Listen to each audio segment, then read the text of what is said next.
अगर आप टैक्स भरते हैं, विदेश यात्रा करते हैं या फिर रिटर्न फाइल करने में अक्सर लेट हो जाते हैं तो बजट 2026 की एक खबर सीधे आपसे जुड़ी है क्योंकि 1 अप्रैल से इनकम टैक्स का पूरा नियम बदलने वाला है। नमस्कार, आप देख रहे हैं समय संचार में हूँ शोभा। आज हम बात कर रहे हैं बजट 2026 में इनकम टैक्स को लेकर किए गए बड़े ऐलानों की, जिनका सीधा असर आम टैक्स पेयर्स, एनआरआई और विदेश पढ़ाई या यात्रा करने वालों पर पड़ेगा। तो आइए आसान भाषा में समझते हैं कि वित्त मंत्री निर्मला सीतारमण ने इनकम टैक्स को लेकर क्या क्या बड़ा बदलाव किया है।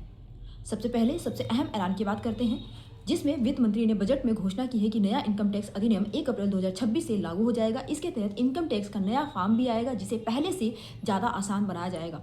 अब टैक्स पेयर्स को रिटर्न फाइल करने के लिए ज़्यादा वक्त मिलेगा। ITR 1 और ITR 2 फाइल करने वाले अब 31 जुलाई तक रिटर्न भर सकेंगे।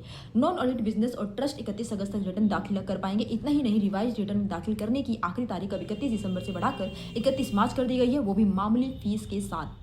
विदेश यात्रा करने वालों को भी राहत दी गई है। विदेश यात्रा पर TCS सिर्फ 2% लगेगा, जबकि पहले यह ज्यादा था। शिक्षा और स्वास्थ्य पर TCS 5% से घटाकर 3% कर दिया गया है। विदेश में पढ़ाई करने पर टैक्स 5% से घटाकर 2% कर दिया गया है, यानी डॉक्टरी और विदेशी पढ़ाई अब पहले के मुकाबले थोड़ी सस्ती होगी। अब विदेशी संपत्ति को घोषित करने के लिए 6 महीने का समय मिलेगा। इसके अलावा अगर NRI अपनी अचल संपत्ति बेचता है तो अब TDS निवासी खरीदार काटेगा और इसके लिए TAN की जरूरत नहीं होगी, जो पहले जरूरी थी। वित्त मंत्री ने साफ किया है कि इनकम छिपाने पर अब जेल की सजा नहीं, लेकिन 30% टैक्स देना होगा।